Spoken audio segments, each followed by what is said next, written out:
తరబడి ఎన్ని మందులు వాడినా మీ మోకాల నొప్పులు తగ్గట్లేదా? ప్రాణ పెయిన్ క్లినిక్ లో అత్యాధునిక చికిత్స. మెగా ఫ్యామిలీలో ఆనందానికి అవధుల్లే. జనసేన అధినేత కొణిదెల పవన్ కళ్యాణ్ ఉప ముఖ్యమంత్రిగా బాధ్యతలు చేపట్టారు. ఎన్నేళ్ల నుంచో ప్రజల పక్షాన పోరాటం చేస్తున్నారు పవన్ కళ్యాణ్. ఇటీవల జరిగిన సార్వత్రిక ఎన్నికల్లో తన జనసేన పార్టీ అఖండ విజయం సాధించింది.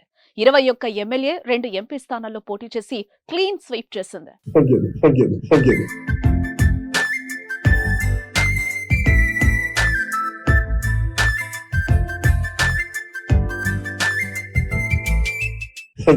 దీంతో కూటమి ప్రభుత్వం అధికారంలోకి వచ్చింది. అంతటి ఘన విజయానికి కారణమైన పవన్ కళ్యాణ్ కు డిప్యూటీ సీఎంగా బాధ్యతలు అప్పగించి ప్రాధాన్యం కల్పించారు టీడీపీ అధినేత చంద్రబాబు నాయుడు.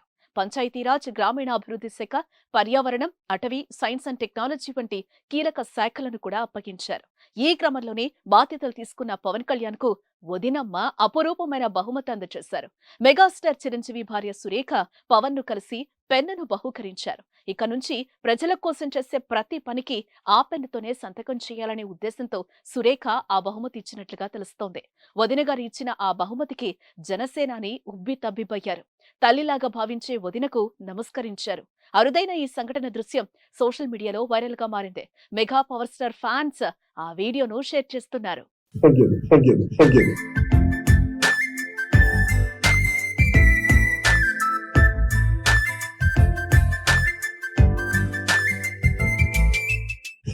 సుమన్ టీవీలో మీ పర్సనల్ అండ్ బిజినెస్ ప్రమోషన్స్ కోసం కింది నెంబర్ కి కాంటాక్ట్ చేయండి.